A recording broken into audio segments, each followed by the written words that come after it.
So what is up sa inyo guys? Ngayon ay araw ng Lunes. Wala tayong pasok kasi natanggal tayo sa trabaho.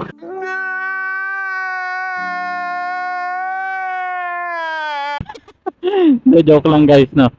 Wala tayong pasok. 'Yun. Dahil may iba tayong aasikasuhin ngayong araw, no. Parang may naamoy ako hindi maganda. Diyan lang naman sa may bayan 'yun gagawin natin guys, no. Kailangan natin magbayad ng mga bills at mga kailangang pagbabayaran ng mga expenses. O yun, sobrang init ngayon, no guys. Paano masabi?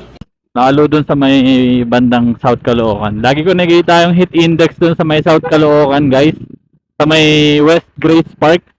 Hindi bumababa ng 50.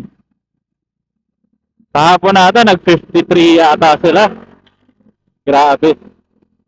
Sabagay kasi guys, kapag napunta kayo sa lugar kasi na yun, West Grace Park, sa may South Caloocan, wala nang puno talaga dun guys. Talagang may kita mo dun, LRT, mga pabrika, mga factory. Yun na lang ang may kita mo dun eh. Pag may nakita kang nag-iisang puno dun, maawa ka na lang eh. Kasi sobrang payat guys. Tsaka sobrang tuyo na. Parang gusto niya na lang putulin na lang siya maging pang na lang panggatong. Pero yun nga guys, sobrang init dun kasi wala nang puno. Puro building na. Industrial area na talaga yung South Caloocan guys eh.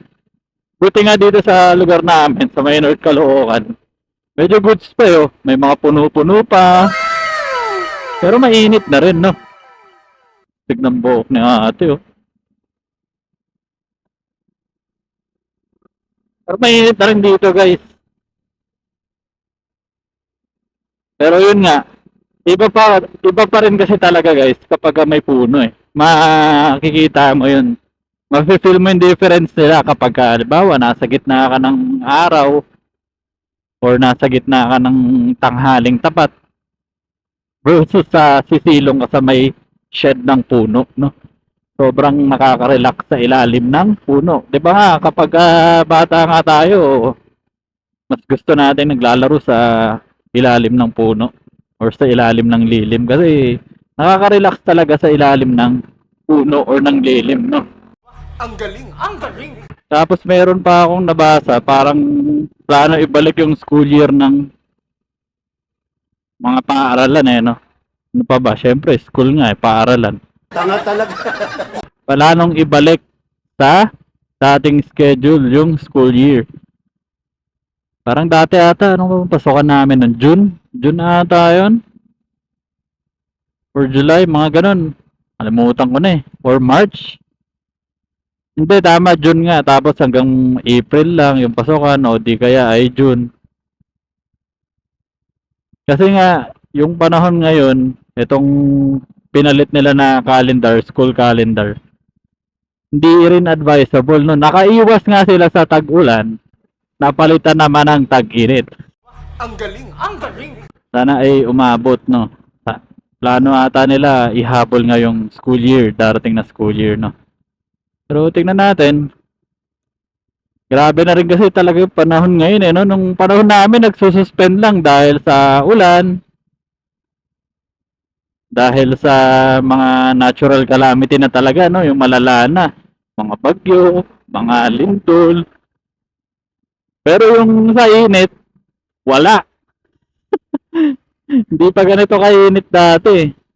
Naalala ko rin, nung bata pa ako, may mga times na hindi ka makaligo eh, kasi sobrang lamig sa umaga. Di totoo yan. Parang ngayon nata, wala nang panahon na ganun eh. Lahat maiinit na lang eh. Ngayong panahon na to guys, ma-appreciate mo rin yung mga naglalako sa kalsada, no? Mga nagtitinda ng taho pagka umaga. O di kaya mga construction workers, yung mga enforcer. No? Ang init ng oras ng trabaho nila, no? Tanghaling tapat. Kailangan nila mag-traffic. Kailangan nilang maubos yung paninda nila sa umaga. Yung magtataho, minsan umaabot na ng tanghali kasi matumal na rin yung benta ng taho, at ng iba ba. No, kaya saludo sa mga nagtatrabaho sa gitna ng initan, no guys. Kasi kung tayo ang mga nasa bahay, init na init, how much more pa sila na sa gitna ng kalsada, no? Nakabilad sa araw, saludo sa mga nagtatrabaho ng ganun, no guys. So ayun guys, pauwi na tayo, medyo kanina pa. Tapos na tayo sa ating mga itinerary. Nagawa naman natin lahat. Kaya go home na tayo kasi sobrang init na rin. Para na akong daing dito guys. Kasi kanina pa tayong nagda-drive sa arawan. So ayun guys, salamat ng marami sa panonood nyo sa aking vlog na ito. Please don't forget to like, comment, subscribe sa aking channel. Hit mo na rin yung notification bell para updated ka. Yun lang guys. Paalam!